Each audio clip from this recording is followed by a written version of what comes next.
이곳은 나이 들어가는 마음을 조용히 들여다보는 시간, 마음 사색입니다. 오늘은 굳이 용서하지 않아도 되는 마음에 대해 함께 생각해 보려 합니다. 저녁 설거지를 마치고 나면 집안이 갑자기 조용해지는 시간이 있습니다. 텔레비전을 끄고 거실 불을 줄이고 이불 속에 누워도 어떤 말 한마디가 어디선가 다시 올라옵니다. 세월이 지우는 것들이 분명히 있는데 이상하게 그 한마디만은 시간이 갈수록 더 또렷해지는 밤이 있습니다. 어씨는 올해 72입니다. 저녁 6시가 조금 넘으면 전자레인지에 남은 된장국을 데우고 반찬통 2개만 꺼내 조용히 식탁에 앉습니다. 수저 부딪히는 소리밖에 없는 부엌에서 몇 해 전 병실에서 동생이 던진 한마디가 떠오릅니다. 형이 좀 참지 그랬어. 그 뒤로 화해는 했다고들 합니다. 명절에 얼굴도 봅니다. 전화도 가끔 합니다. 그런데 어씨는 아직도 그날 병실의 소독약 냄새를 잊지 못합니다. 겉으로는 오가지만 마음 한쪽은 늘 뻣뻣합니다. 밥을 먹다가도 문득 숟가락을 내려놓게 되는 저녁이 있습니다. B씨는 68입니다.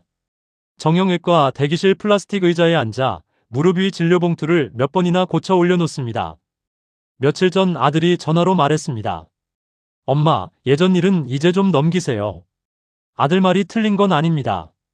세상 이치로 보면 맞는 말이기도 합니다. 그런데 정작 자신이 가장 힘들었던 그 해, 아무도 옆에 없었던 그 시간은 무릎 통증처럼 날씨를 따라 다시 올라옵니다. 전화를 끊고도 한동안 휴대전화를 뒤집어 놓지 못했습니다. 이해는 하겠는데 마음은 아직 이해한 척까지는 못하겠다고 B씨는 혼잣말처럼 말합니다. C씨는 75입니다. 봄바람이 부는 저녁, 아파트 단지 벚나무 아래를 천천히 걷다가 같은 동에 사는 옛 지인을 보고도 모른 척 지나칩니다. 젊을 때 보증 문제로 크게 틀어진 뒤 상대는 사과 한마디 없이 다 지난 일이라고만 했습니다. C씨는 그 말을 들었던 주민센터 형광등 불빛과 도장 찍던 손끝의 떨림을 아직도 또렷이 기억합니다. 미워서 피하는 게 아닙니다. 다만 그 사람 앞에 서면 가슴 어딘가가 단단하게 굳는 것을 스스로도 어쩔 수가 없는 겁니다. D씨는 71입니다. 추석을 앞두고 장롱 위 상자를 내리다 오래된 부고 봉투 하나를 다시 접어넣습니다. 남편 장례 뒤 친척에게서 들었던 차가운 한마디가 해마다 명절 무렵이면 먼저 떠오르고 그럴 때면 가슴이 조여와 혈압약을 찾게 됩니다. 사람들은 잊고 지내라 말하지만 몸은 계절이 오면 먼저 기억합니다. 머리가 잊어도 손끝이, 가슴이, 혈압이 기억하는 것들이 있습니다. 세월이 약이라고들 합니다. 그런데 어떤 기억은 세월이 지날수록 오히려 더 선명해집니다. 잊으려 한 게 아니라 잊히지 않는 겁니다. 그만큼 아팠던 겁니다. 그 차이를 아무도 물어봐주지 않았을 뿐입니다. 어쩌면 그것은 아직 다 지나가지 않은 마음인지도 모릅니다.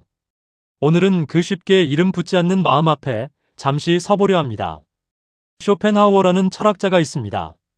19세기 독일 사람입니다. 사람 사이의 일에 대해 꾸미지 않고 말한 사람이었습니다.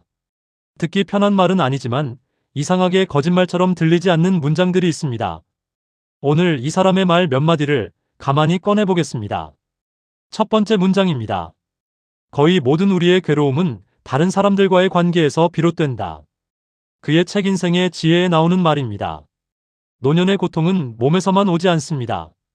병원을 다니고 약을 챙기는 일도 힘들지만 오래 남는 것은 대개 병명이 아닙니다.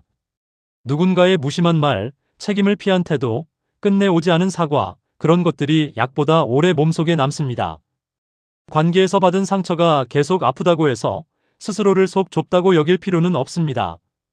유난한 게 아닙니다.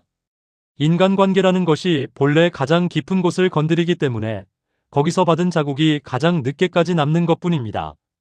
오래 남는 상처는 그 관계가 내 삶 가까이에 있었다는 뜻일 수 있습니다.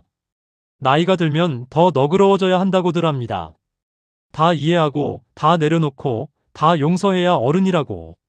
주변의 말들은 대체로 비슷합니다. 그런데 쇼펜하우어는 조금 다르게 말했습니다.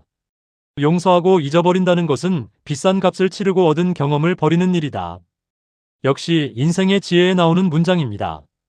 모든 상처를 미덕의 이름으로 덮어버리면 그 일에서 배운 경계까지 함께 지워질 수 있습니다. 한번 크게 데인 사람이 불 앞에서 조심하게 되는 것은 소심해서가 아니라 몸이 기억하기 때문입니다. 마음의 상처도 마찬가지입니다. 어떤 기억은 마음을 괴롭히는 짐이 아니라 다시 같은 자리로 들어가지 않게 하는 표지판이 되기도 합니다. 용서하지 않는다는 말이 곧 미움을 붙들겠다는 뜻은 아닙니다. 때로 그것은 그 일은 분명히 나를 다치게 했다는 사실을 흐리지 않겠다는 태도에 가깝습니다. 아프다는 것을 인정하는 일과 미워하는 일은 같지 않습니다. 그리고 한 가지 더 기억해둘 것이 있습니다. 용서한다는 것과 다시 가까이 지낸다는 것은 같은 일이 아닙니다. 이해한다고 해서 다시 같은 거리에 서야 하는 것은 아닙니다. 여기서 한 가지 더 생각해 볼 말이 있습니다. 인간은 자신이 원하는 것을 행할 수는 있지만 자신이 원하는 것을 원할 수는 없다. 쇼펜하우어의 의지의 자유에 관하여에 나오는 문장입니다. 조금 어렵게 들릴 수 있지만 뜻은 이렇습니다. 사람은 쉽게 달라지지 않습니다. 행동은 바꿀 수 있어도 마음 깊은 곳의 성질과 욕망은 본인도 마음대로 못합니다. 그 사람이 그때 그렇게 말하고 행동한 데에는 이미 오래 굳어진 성정이 작동하고 있었을 가능성이 큽니다. 돌이켜보면 그 사람은 그전에도 비슷했고 그 뒤에도 크게 달라지지 않았을 겁니다. 그렇다면 남은 삶을 걸고 상대가 언젠가 달라지길 기다릴 이유도 줄어듭니다. 기다림을 내려놓는 것이 포기는 아닙니다. 용서는 의무가 아니라 선택입니다.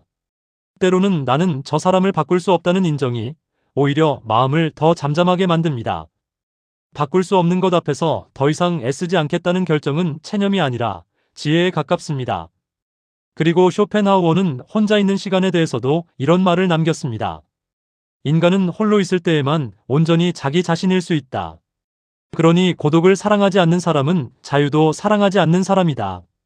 같은 책, 인생의 지혜입니다. 누군가를 이해하려 애쓰느라 자기 마음을 잃어버리는 경우가 있습니다. 상대를 용서해야 한다는 생각에 매여서 정작 자기 감정은 들여다볼 틈이 없었던 시간이 있습니다. 상대의 사정을 헤아리느라 내 서운함은 계속 뒤로 밀어두었던 날들이 있습니다. 그럴 때 잠시 떨어져 있는 시간은 패배가 아니라 회복의 자리일 수 있습니다. 관계를 유지하는 것보다 자기 자신으로 남는 일이 더 중요해지는 나이가 있습니다. 모든 관계를 끊으라는 말이 아닙니다. 다만 끝내 가까워지지 못한 관계 앞에서 더 이상 자신을 구겨넣지 않는 것, 그 고요한 거리두기는 하나의 품격이 됩니다. 냉정한 말들이었습니다. 듣기 편한 말은 아니었을 겁니다. 그런데 이상하게 냉정한 말이 오히려 마음을 놓이게 할 때가 있습니다. 억지로 따뜻하지 않아도 되니까. 괜찮은 척하지 않아도 되니까. 아프다고 말해도 된다고 누군가가 담담하게 인정해주는 것만으로 숨이 조금 트일 때가 있습니다. 그 숨이 조금 트인 자리에서 여러분께 몇 가지 여쭤보려 합니다. 정답이 필요한 질문이 아닙니다. 다만 어떤 질문 하나가 유독 가슴에 오래 머문다면 그게 지금 여러분의 마음자리일 수 있습니다. 여러분에게도 시간이 많이 흘렀는데 아직 이름만 들어도 마음이 잠깐 굳어지는 사람이 있으신가요? 명절에 그 이름이 나올 때 아무렇지 않은 척 고개를 끄덕이지만 속으로는 숟가락이 잠깐 무거워지는 그런 사람 말입니다. 얼굴보다 그때 그 사람의 말투가 먼저 떠오르는 경우도 있습니다. 세월이 흘러도 그때 그 목소리의 톤은 잘 바래지지 않습니다. 당신을 더 힘들게 하는 것은 그 사람을 쉽게 용서되지 않는 마음입니까? 아니면 용서해야 한다는 압박입니까? 어쩌면 상처 자체보다 그 상처를 빨리 털어내야 한다는 주변의 시선이 더 무거웠던 적은 없으셨는지요? 상처 위에 자체까지 얹히면 마음은 두 겹으로 무거워집니다. 여러분은 오래된 서운함을 이제는 지난 일이라고 말하면서도 혼자 있을 때 다시 떠올린 적이 있으신가요? 낮에는 괜찮다가도 밤이 되면 선명해지는 장면이 있습니다.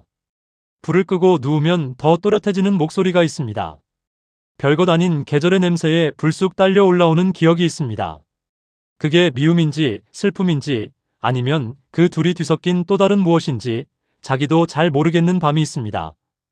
여기서부터는 조금 더 안쪽으로 들어가 보겠습니다. 당신이 아직 놓지 못한 것은 미움일까요?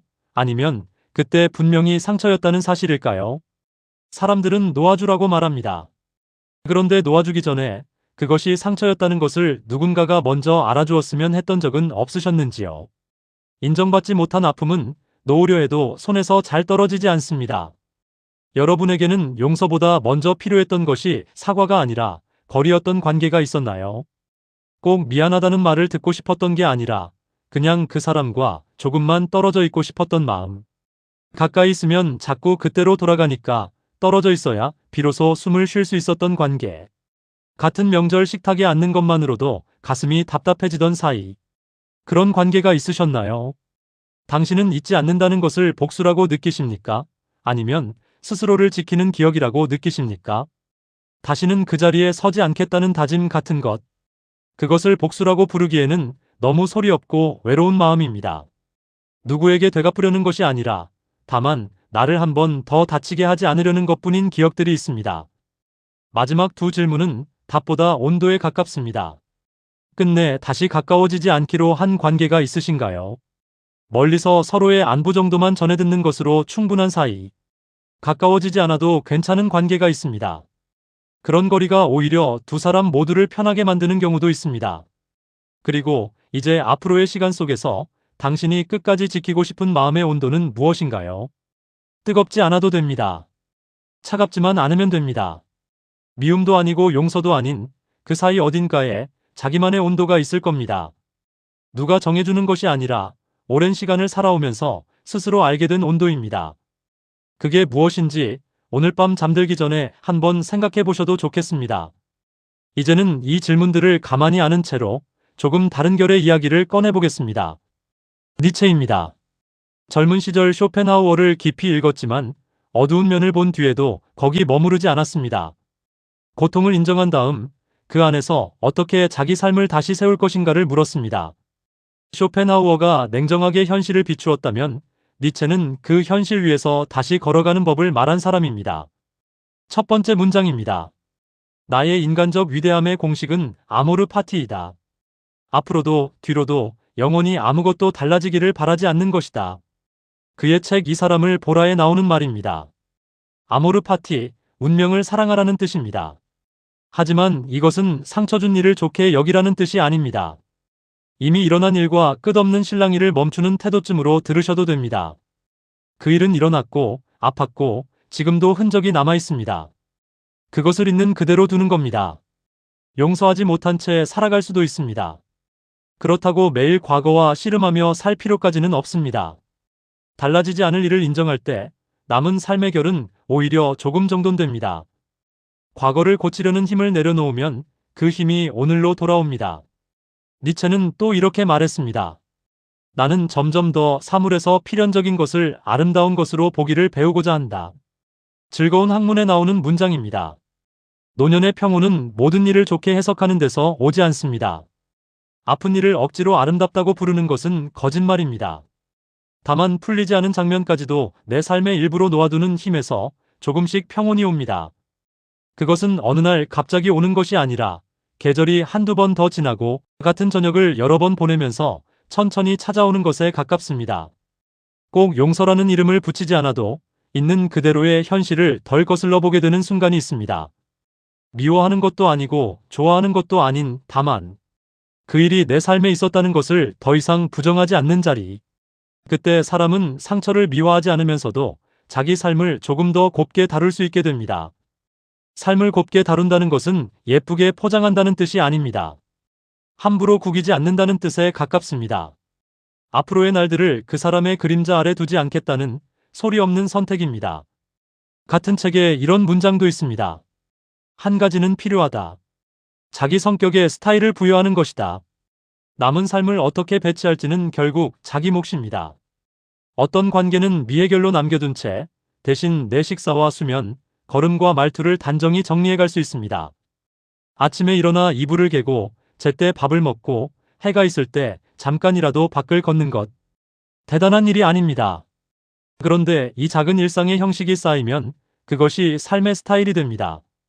용서는 타인과의 서사이지만 스타일은 자기 삶의 형식입니다. 화해가 없더라도 흐트러지지 않는 하루를 만드는 일, 그것이 자기 삶에 품격을 입히는 방식입니다. 그 사람과의 일은 해결되지 않았어도 내 하루만은 단정할 수 있습니다. 내 밥상은 차릴 수 있고 내 잠자리는 고를 수 있고 내 산책길은 내가 정할 수 있습니다. 자기 자신을 함부로 다루지 않는 시간, 그것이 노년의 품위이고 소란 없는 회복입니다. 그리고 니체는 차라투스트라는 이렇게 말했다 해서 이런 말도 남겼습니다. 가장 위대한 사건들은 우리의 가장 소란스러운 시간이 아니라 가장 고요한 시간에 일어난다. 회복은 늘 큰 결심의 형태로 오지 않습니다. 드라마처럼 눈물을 흘리며 화해하는 장면이 아닙니다. 어느 날 문득 더 이상 그 사람의 말을 혼자 되풀이하지 않는 저녁이 옵니다.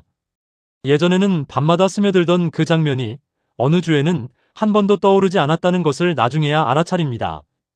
거창한 선언도 소란도 필요 없습니다. 회복은 그 일을 없던 일로 만드는 것이 아니라 그 일이 더는 내 하루 전체를 움직이지 않게 되는 데에 가깝습니다. 아무도 알아주지 않아도 마음이 덜 흔들린다면 이미 삶은 안쪽에서 조금 달라진 것입니다. 어느 날 문득 그 사람 생각 없이 하루를 보냈다는 것을 깨달을 때 그때가 바로 니체가 말한 고요한 시간일 수 있습니다. 그런 하루가 하나씩 늘어갈 때 삶은 눈에 띄지 않게 제자리를 되찾아갑니다. 노년의 존엄은 이런 고요한 변화 속에 있습니다. 용서해야 한다고 아무도 당신에게 명령할 수 없습니다. 잊어야 한다고 아무도 당신의 기억을 지울 수 없습니다. 그것은 당신의 기억이고 당신의 상처이고 당신이 온몸으로 겪어낸 시간입니다. 누가 대신 정리해 줄 수 있는 것이 아닙니다. 다만 그 기억이 남은 시간 전부를 가져가도록 놓아두지 않는 것, 그것은 당신이 선택할 수 있습니다. 용서의 의무에서 한 걸음 물러서도 됩니다. 그 허락은 바깥에서 오는 게 아니라 자기 안에서 스스로 건네는 것입니다. 나는 그 일을 잊지 않겠지만 그 일에게 내 남은 날들을 넘기지는 않겠다. 그 정도의 다짐이면 오늘로서는 충분합니다. 기억을 지우지 않는 것은 집착이 아닙니다. 자기가 겪은 일을 함부로 없었던 것으로 만들지 않는 것, 그것은 경계의 품위입니다. 쉽게 용서되지 않는다고 해서 삶 전체를 그 일에 묶어두어야 하는 것은 아닙니다. 기억은 짐이 되기도 하지만 울타리가 되기도 합니다. 화해보다 먼저인 것이 있습니다. 밤에 잠이 드는 것, 아침에 밥을 먹는 것, 몸이 아프지 않은 날 바깥 공기를 깊이 들이쉬는 것, 그 평온이 먼저입니다. 관계를 정리하는 것보다 오늘 하루 내 몸과 마음이 편안한 것이 먼저입니다. 그것을 챙기는 일이 이후의 시간을 위한 자기 존중의 시작입니다. 설거지 뒤 집안이 고요해질 때 그 기억이 다시 올라오는 밤이 있을 겁니다. 그래도 그 기억이 오늘 저녁의 전부가 되게 둘 필요는 없습니다. 미워하지 않으면서도 가까이 가지 않는 것, 잊지 않으면서도 매일 꺼내지 않는 것, 그 사이 어딘가에서 삶은 다시 제 리듬을 찾습니다. 대단한 결론이 아니어도 괜찮습니다. 오늘 저녁이 어제보다 조금 덜 무거웠다면 그것으로 충분한 하루입니다. 그 거리는 사람마다 다를 겁니다. 여러분은 용서보다 먼저 지켜야 한다고 느끼는 마음의 거리가 있으신가요? 표시 하나 남겨두셔도 괜찮습니다. 이 시간들이 가끔 필요할 때 다시 만날 수 있도록 이어져 있겠습니다. 이곳은 마음 사색이었습니다.